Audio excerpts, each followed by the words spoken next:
بسم الله الرحمن الرحيم الحمد لله رب العالمين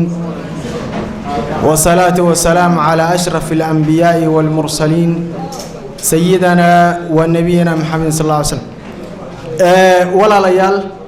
وموضوعي ليلي أها كمد أها مواضيع مهم سن إنه كده يسيرينه علماءنا الحمد لله إما كان دكتوركي أيا إنه يمي دكتور حسن شيخ علي ورسامه وإنه قرن موضوعه فقه الاختلاف والائتلاف الله أكبرك يا شيخة دكتورك موضوعه ينكسر دوينه يا واقعه تابعنا يا مانت خلافات كثيرة سور كودا iyo qaababka ay kala yihiin iyo sida kala leeyihiin idinkuna su'aalaha iyo la socodka iyadoo aan lagu soo celcelinayn sidii markii hore iyo su'aalihii hore baxay laakiin waxooga horumar uu jiro sheekha ayaa aan ku soo dhaweynaya doctorka khayrallah siyo falyatafadal mashkuuran ma'juuran الحمد لله رب العالمين والعاقبة للمتقين ولا عدوان إلا على الظالمين وأشهد أن لا إله إلا الله الملك الحق المبين وأشهد أن محمدا عبد الله ورسوله الأمين صلى الله عليه وعلى آله وأصحابه ومن تبعهم بإحسان إلى يوم الدين أما بعد وقت وعاد سكوبا مقدمات بدن كلمة موضوع كلمة أي كسب صنتها إخواني في الله وحويا هاي فقه الخلاف والائتلاف والله قد شهده قاب كله باهي إلا الله تعامل هدي الله إسخلافه إياه باهي الله قب إلا ميدوب ما على بعوانه كالدوان ويكال دلانية ووحى إلهي واعتصموا بحبل الله جميعا كاسوا ائتلافك وإلا يسوي ماده ولا ميدوبه وحق اللغو كلمه وكله باهي هدي الله إسخلافنا سيدي الله فهم لها خلاف كاس الله لا تعامل لها أي نقطبك وبن إن شاء الله تعالى كتلمامين وقت كوبين موضوعنا وبلارين سيدا وشاقة ولكن نوحنا هدي واقع الوصي طبقنا وذو شجون من لقى قيونا يمع سيدا وقت بنسكدي إن شاء الله تعالى على رؤوس الأقلام إن نقاهد لما موضوعه هن الله يابينا هدان ونقول مد منظمة وأيو كلما موضوعه وسكن نقضى نوعا ما فوضوي وحكوت الصيا إنه يهمد متشعبة أو حوية هذا الكيس خطورة إليه إخواني في الله موضوعا فقه الخلاف والائتلاف لغويا وحبكوا فوقان ما أيو خلاف يا اختلاف وإلا كالتغو لكالدوانادو مسألة يا رأي يا عقيدة يا قضية لغو كالتغو نوعي دون تخلاف كاسي هالنقضو كاسي وخلاف ومد ولبا وضئنه قاضى لبضي قف وخلاف أما واختلاف ائتلافنا وعكس جيس وألف بين قلوبهم وانضمام الشيء إلى الشيء أرادوا إن يمدودوا وأي استماد خلاف يا اختلاف ما فرق بعض حية بعض أهل العلم وحيد هذين خلاف وحل هذا خلاف كأن دليل ككل اثنين وأنا نوع شديد اختلاف حدو خلاف يا هينا يسقون وعكس يسايي يراهدين أو فروق بين أكل السمايين لكن صوابك وحاو يا هي مادة أي كسر وذا شيدان إن متهاي أو أصل كمادة خلافة وإلا كلا دوانادو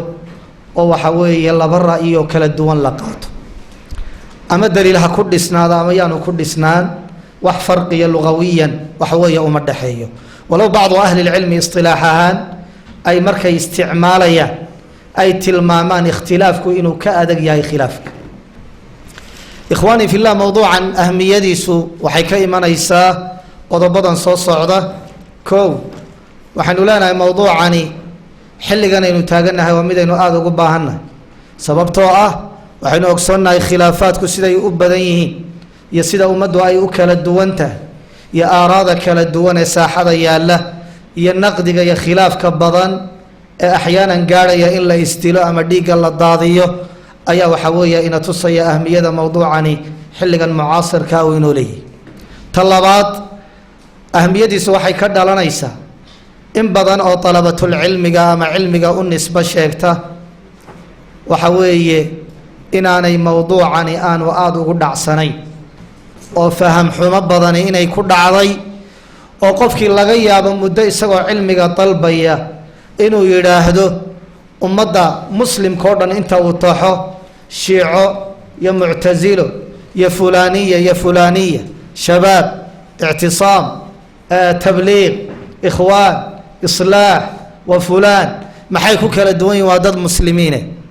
maxay ku kala duwan yihin taasina waa qadiyad waxa weye iyaduna muhima inaynu waxa weeye tilmaano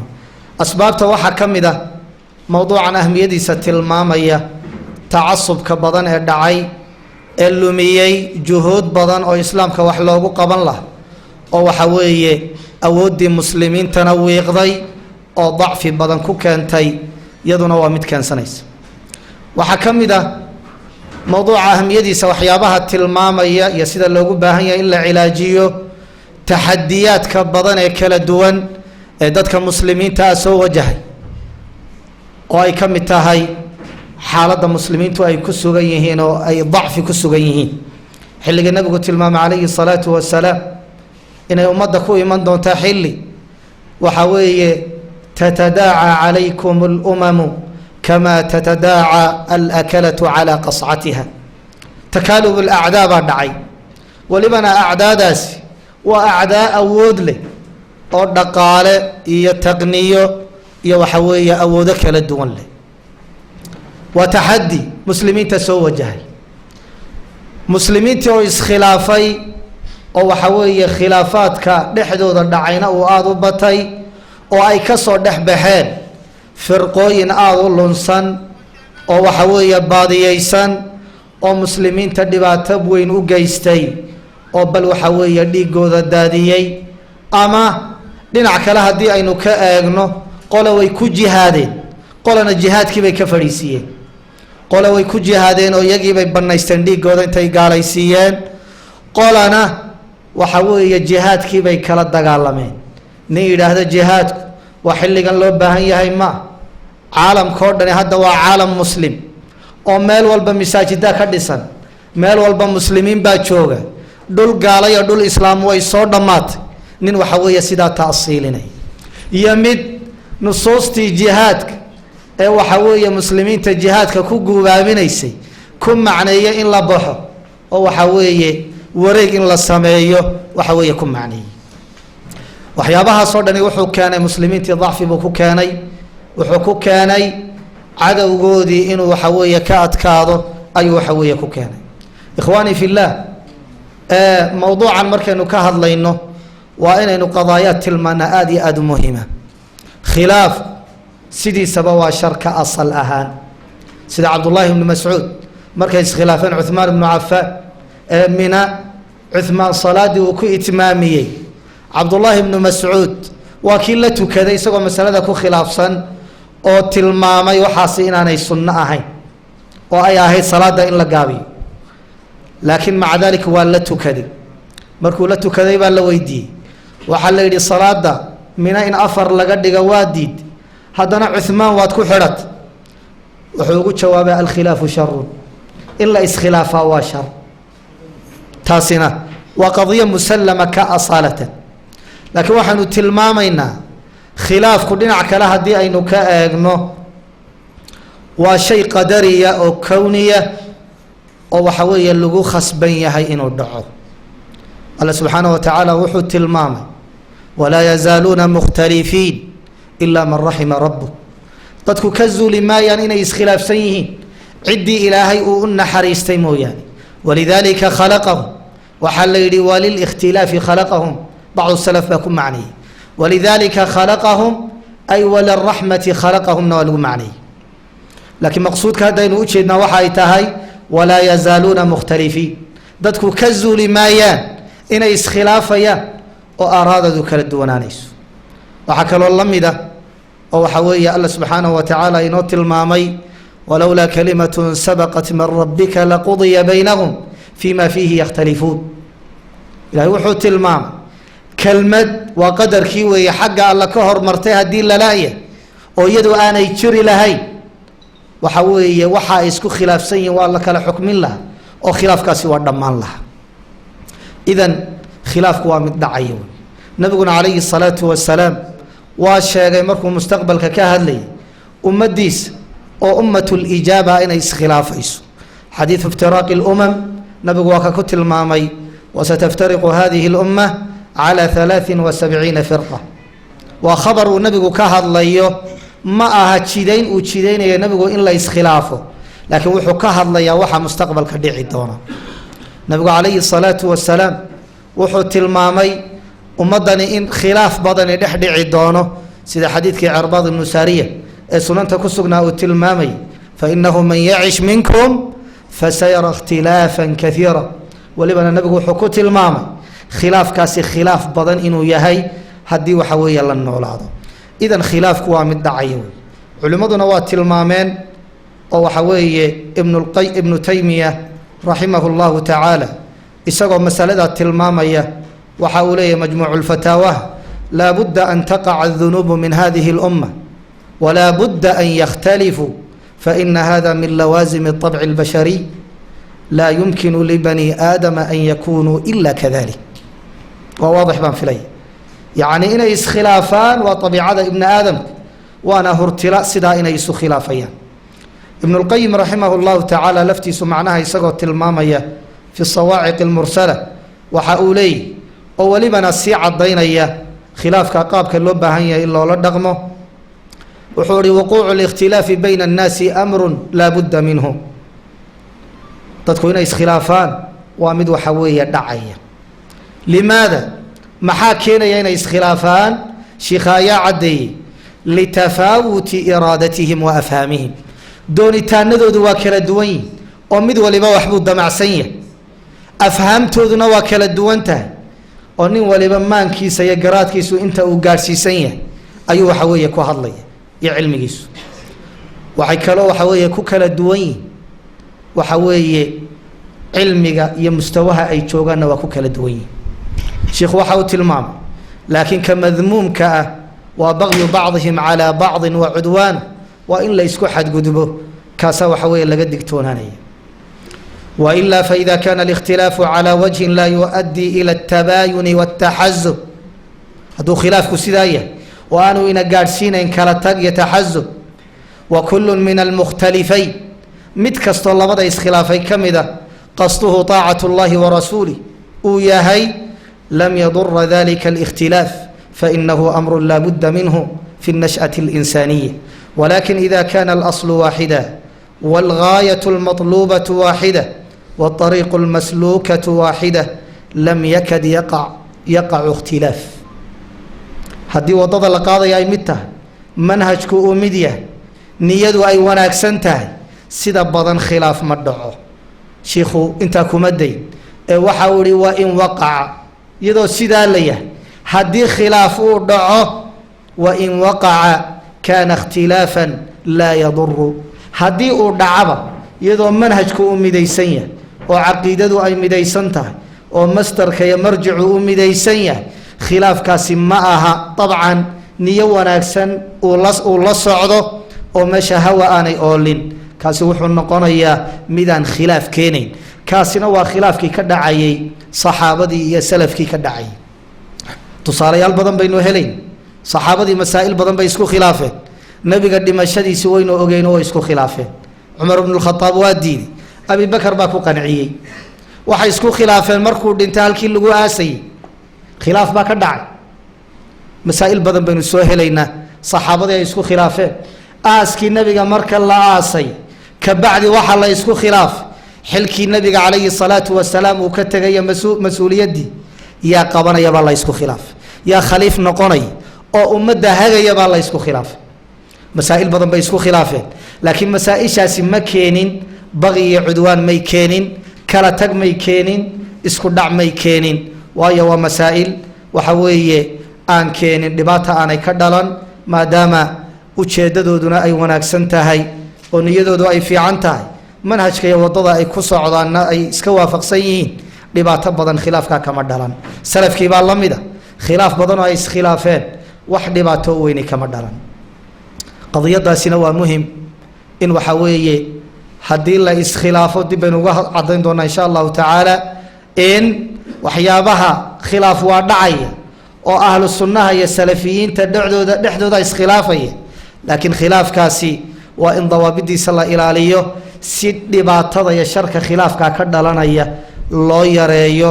oo waxa weeye ciriiri loo geliyo ikhwaani fillah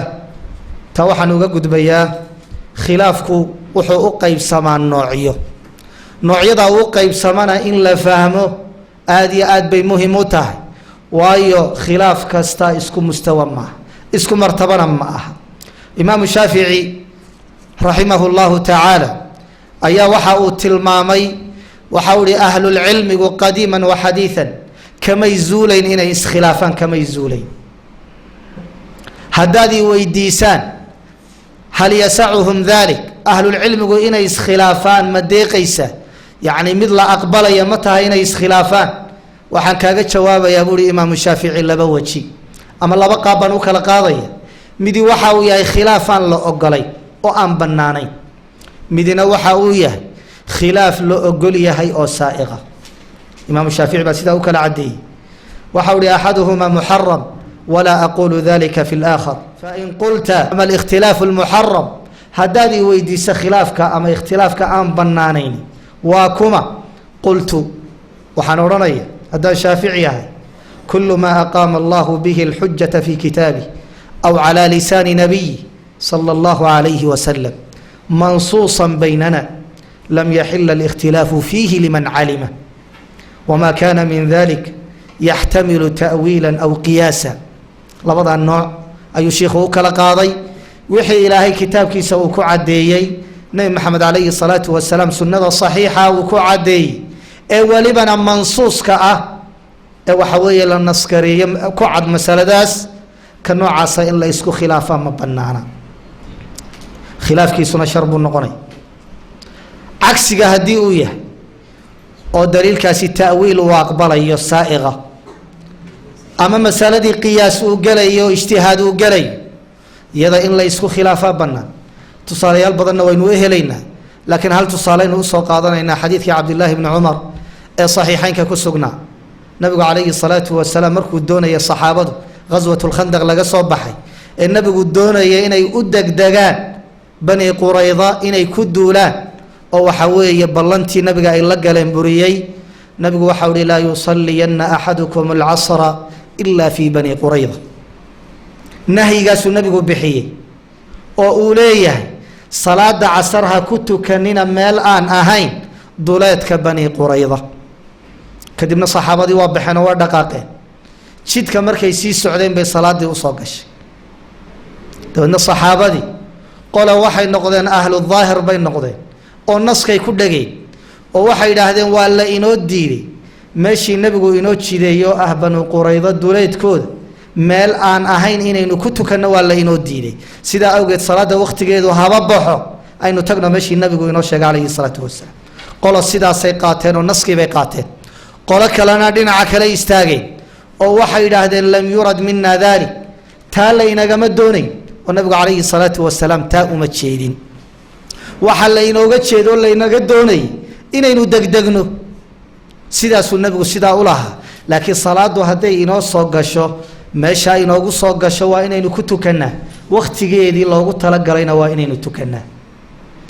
sidii baana yeeleen saxaabada iyo masaladii ugu kala tageen nabiga calayhi salaatu wasalaam qadiyadii markay gaadhay muxuu ihi nabigu lam yucanif waaxida minhuma labadii kooxood midna ma canaana nabigu calayhi salaatu wasalaam waayo labada macnoba haddii aynu eegno waa laba macno saa'iqa oo waxa weeye maqbuula ikhwaanii fillaah waxaan taa uga gudbayaa ikhtilaafka aynu sheegna haddii aynu ku sheegna mid maxmuuda oo maxmuudkaana aynu ku tilmaamayna maxmuud nisbiya waayo waataynu soo tilmaanay khilaafka asalkiisu inuu shar yahay xataa furuucda fiqiga hadduu ku saabsan yahay xagguu ka yahay maxmuudkana dib baynu ka tilmaami doonaa insha allahu tacaala khilaaf waa mid maxmuuda ama waa mid saa'iqa oo la aqbalay khilaafna وخلاف أن لا أقبلي لبدا سوق قيب سما إمام الشافعي وكي نوصي كلا شيء لكن وحن نوصي كلا قاضينا خلافك أن لا أقبلي مدي وحو يهي مثل يسكو خلافة يا أصوش واضحات كي عد وحيابي كتابك يا سنة اللي عدي ولبنا أدلة بدني أي عديسي ولا تخفى على المشتغلين بالعلم وأن كقرصومي عادة ضدك علمك كم مشغول سن مسائشة واضحات كأقفك إنه خلافه كنوع عسى أحكام باك الدلانيس وحكد لنا التبديع يتضليل باك الدلاني إنه أصوشي ووينيد عديد كتابك يا السنة اللي عدي إنه خلاف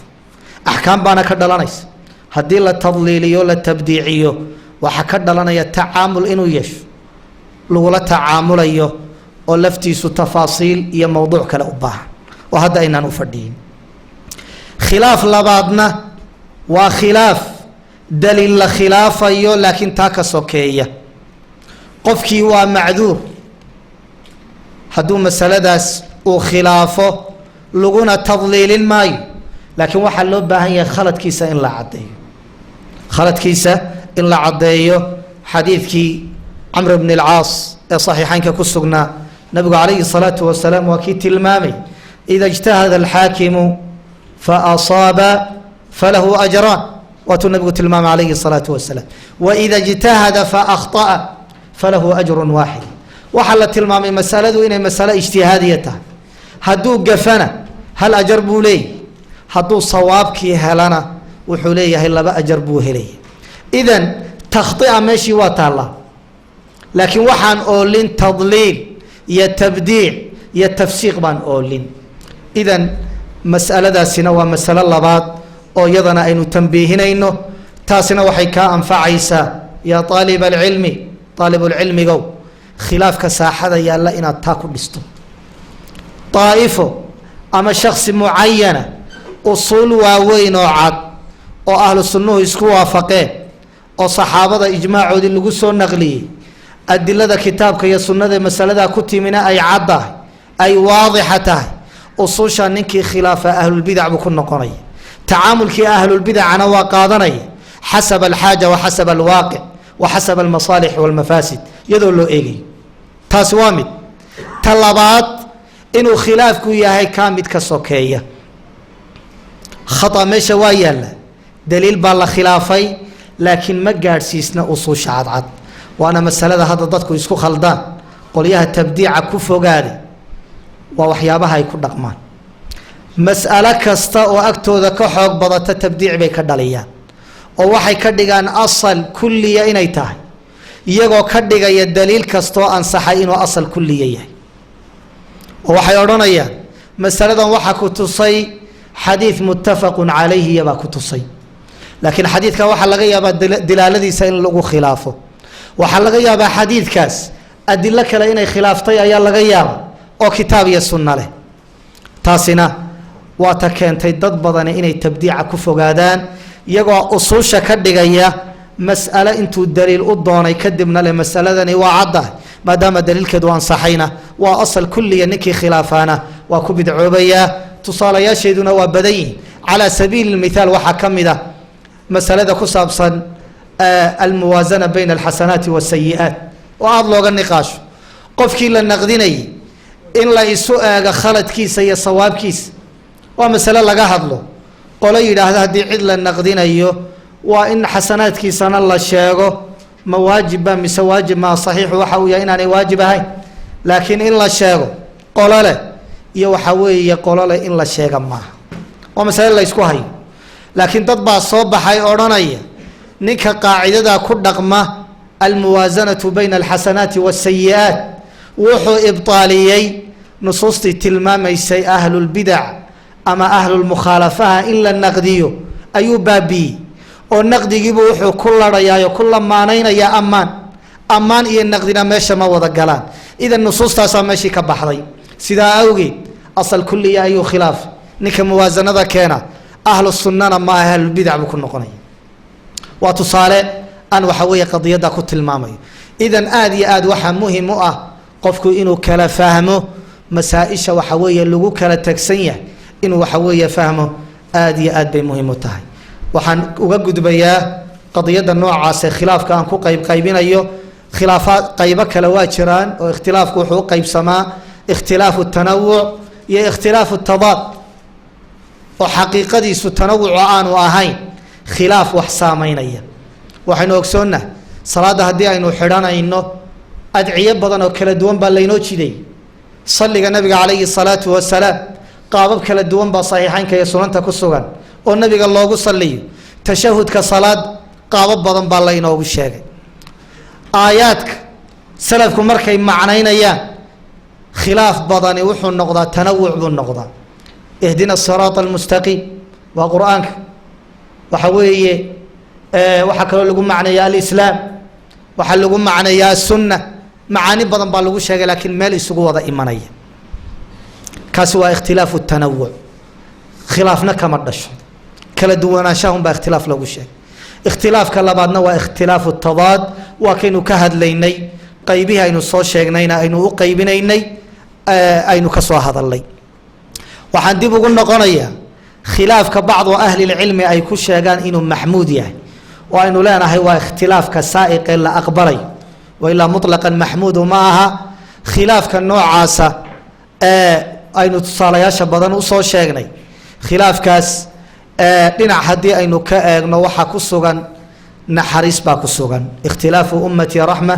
xadiid ahaan baa loo soo naqliyey laakiin ma sugna laakiin macnihiisu dhinac waa ka sugan yahay oo waa ka sax khilaafka ummaddu ay iskhilaaftay ama culimmadu ay iskhilaafeen ee masaa-isha ay ku kala tageen ummadda naxariis bay u tahay cumar bnu cabdilcasiis oo khulafadii muslimiinta ka mida ayaa waxaa uu yihi ma jeclaysanayo saxaabadu inaanay iskhilaafin ma jeclaysanayo yacni waxaan jeclaysanayaa saxaabadu inay iskhilaafaan waayo haddii ay kulmaan cidhiidhi bay noqonaysa oo in la khilaafa meesha iman mayso laakiin haddii masaladii ay ku kala tagaan oo masale ijtihaadiya ay noqoto saco iyo deeq iyo waasic baa ku sugan saxaabadu inay kala tagaan oo ay iskhilaafaan imaamu axmed baa loo sheegay waxaa la yidhi ina fulana صanafa kitaaba samaahu اlاkhtilaaf hebel kitaab buu alifay uu u bixiyey kitaabka ikhtilaafka wuxuuna kaga hadlayay culimadii ahlu sunnuhu masaa-isha ay ku kala tageen oo fiqiga u badan wuxuu ihi imaami axmed liyusamihi kitaab الsaca kitaabka waasicinta ha u bixiyo maadaama ay tahay masaa-ishaasi masaa'il waxa weeye aqbalaysa in waxa weeye lagu kala tago marka masaladaas waxaan leenahay dhinaca haddii aynu ka eegno khilaafka saa'iqa ah fawaa'id baa ku sugan fawaa'idda taa la sheegay baa ku sugan oo ummadda loo waasicinayaa oo hal qowl meesha haddii uu ka soo baxo waxaa laga yaabaa ummadda cidhiidhi inuu ku noqdo faa'iidada labaad ee ku sugan waxay tahay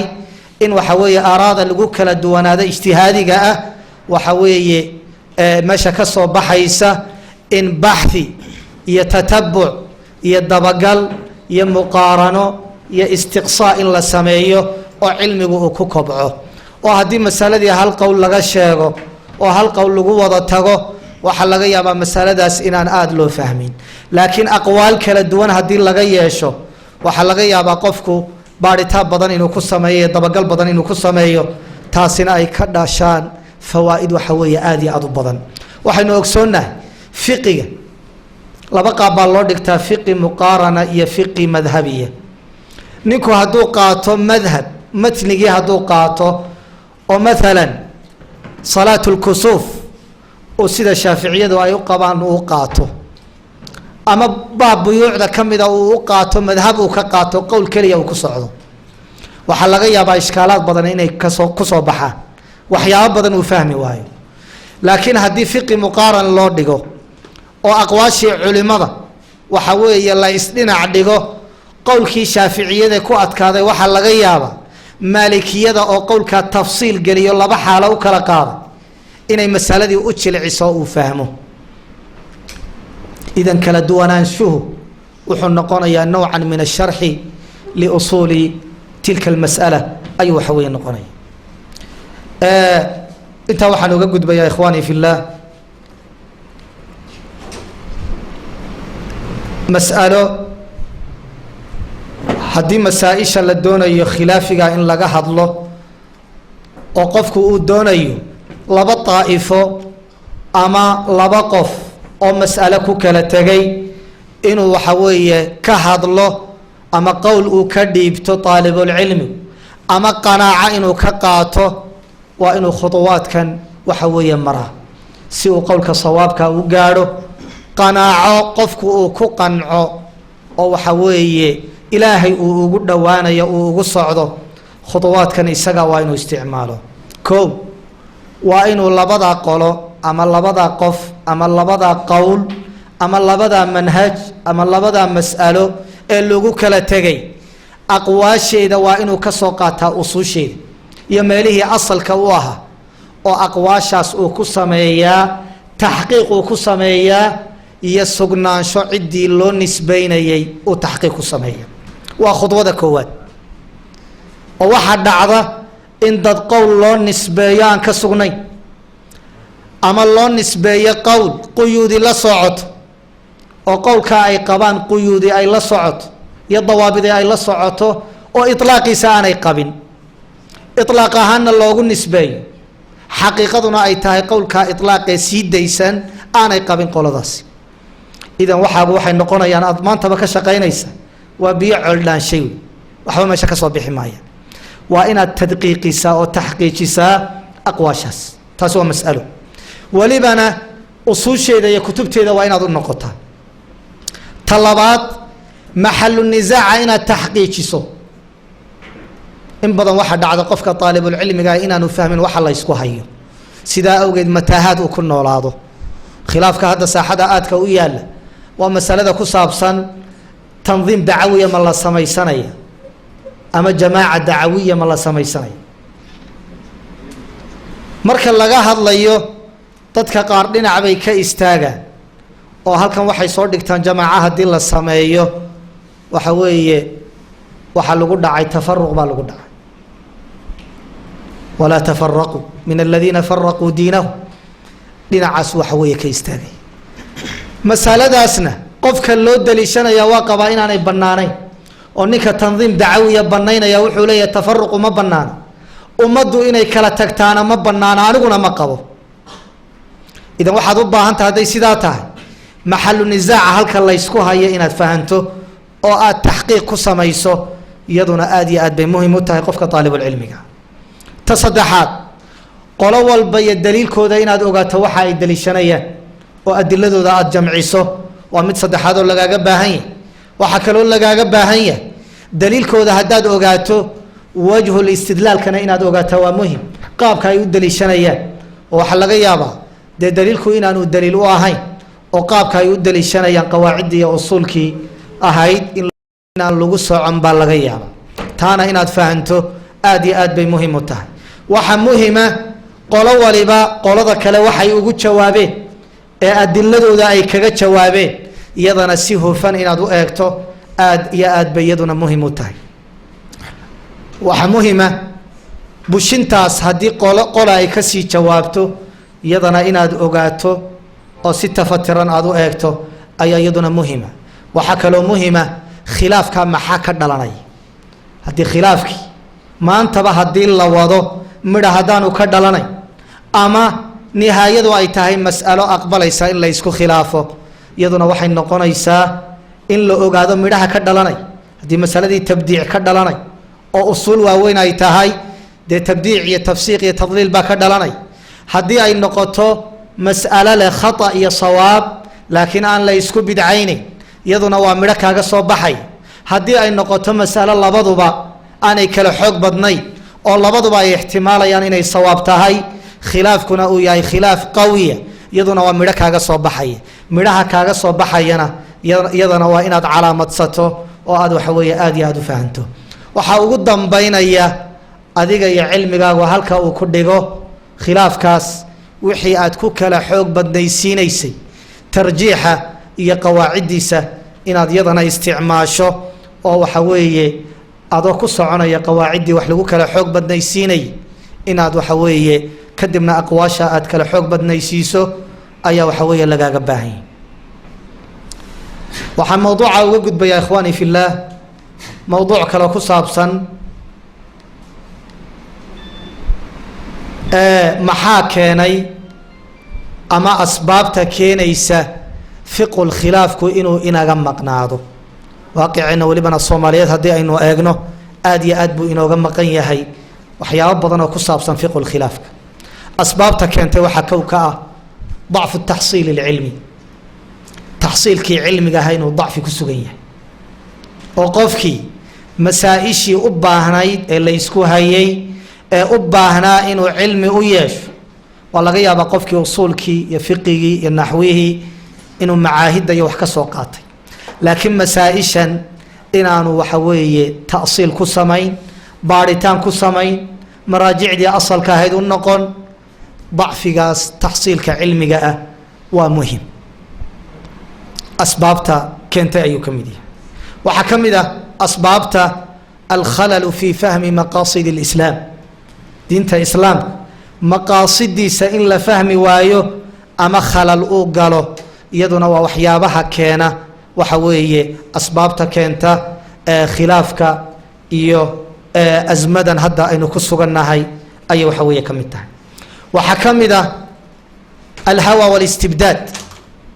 inay meesha taalla hawo oo qofku hawadiisa uu raacayo istibdaad inuu yahay qofku dictator inuu yahay keligii taliye qowlkayga oo keliya sawaaba waxa aan ku hadla ayaa xaqa waxa shiikhayga ama jamaacadaydu ay ku hadlaan baa xaqa wixii ka soo haray waa baatil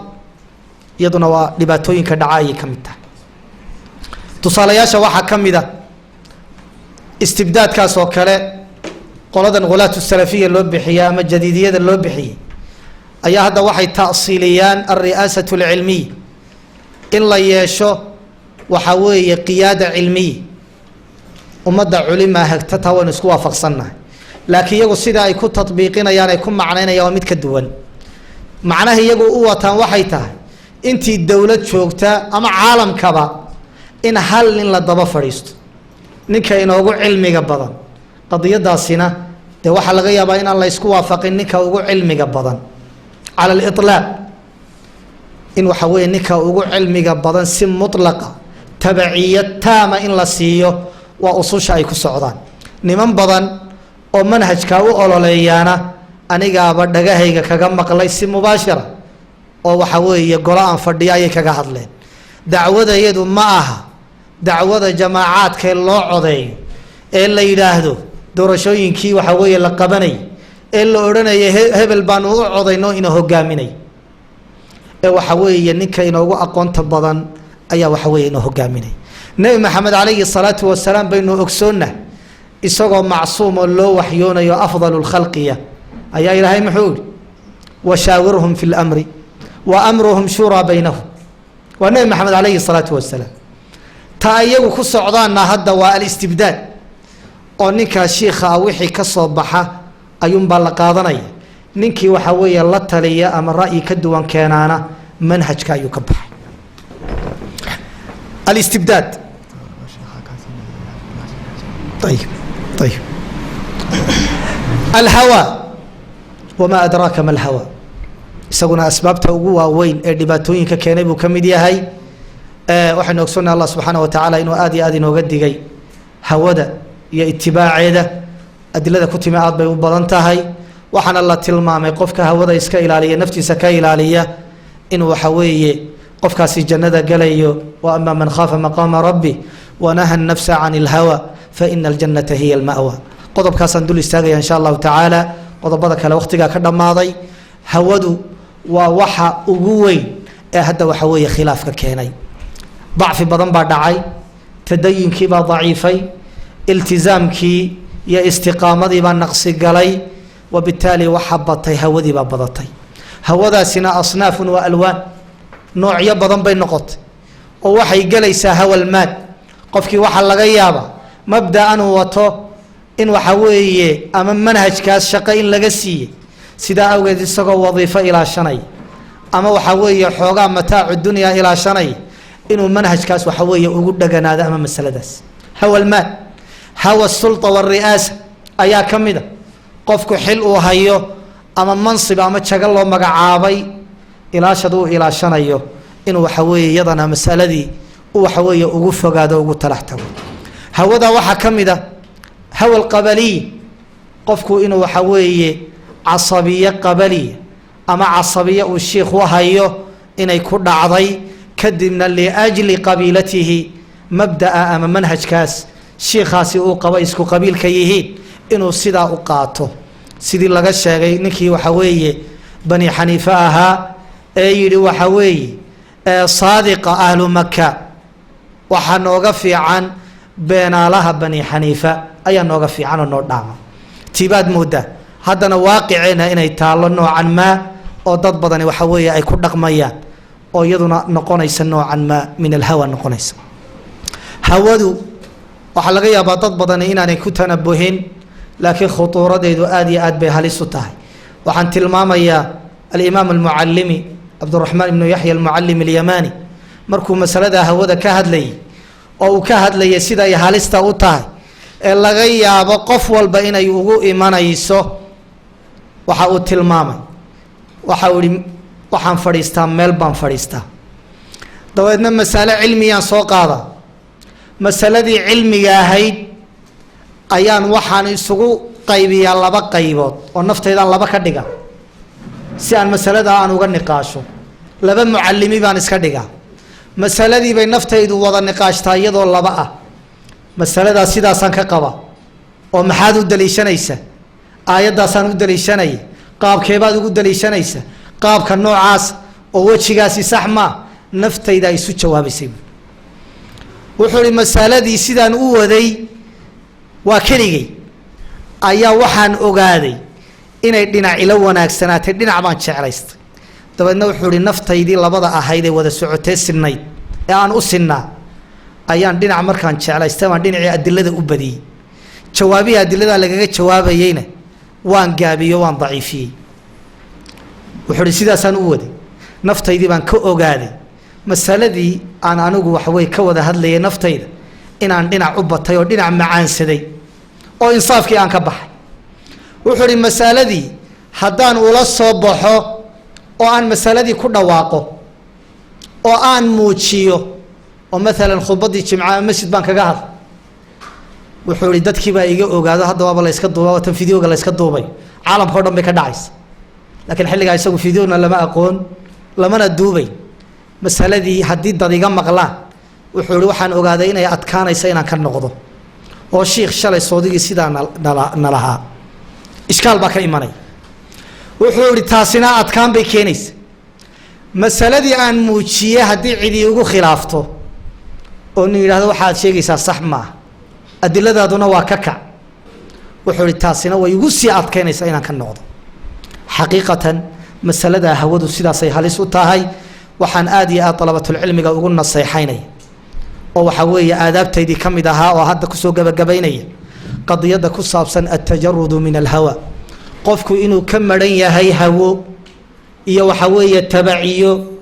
iyo inuu ka maran yahay cid jeclaysi shiikh jeclaysi jamaaca jeclaysi qabiil jeclaysi qowmiyad jeclaysi waxa weeye iyo wixii ku saabsan oo ay ka mid tahay xitaa wixii uu soo waday ee uu la qabsaday inuu jeclaysanayo oo iyadoo laga yaabo xaqu inuu u muuqdo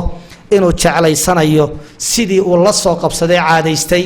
ta noocaasa waa dhibaatooyinka ugu waaweyn ee ina aafeeyey tusaalayaal badan oo waaqicana kolle waan ka hayay wakhtigaan saamaxayn bacdu likhwa oo aanu la niqaashnay oo waxa weeye kala niqaashnay masalada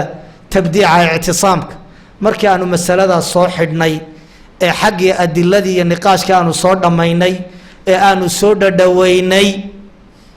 ayuu ihi wakhtigaan u bislayn haddana dacwadii salafiga ahayd ee la hubay ee saafiga ahayd baa ku kala daadanaysa haddii la yidhahdo ictisaamku waa ahlu sunne ee dib ha loo dhigo masalada iyo niqaashkeeda dib ha loo dhigo si waxa weeye intan salafiyada ah aanay u kala daadan waayo waxaa la isugu yimi ictisaamku waa ahlulbidac hadday ahlu sunno noqdaanna meesha lagu kala yaacay waa hawooyinka waxa weeye ummadda ku dhacay ayay ka mid tahay wakhtigaad moodaa inuu insha allahu tacaala aad iyo aad i cidhiidhiyey mowduucana aad baan u calaaliyey laakiin ujeeddadu waxay ahaydun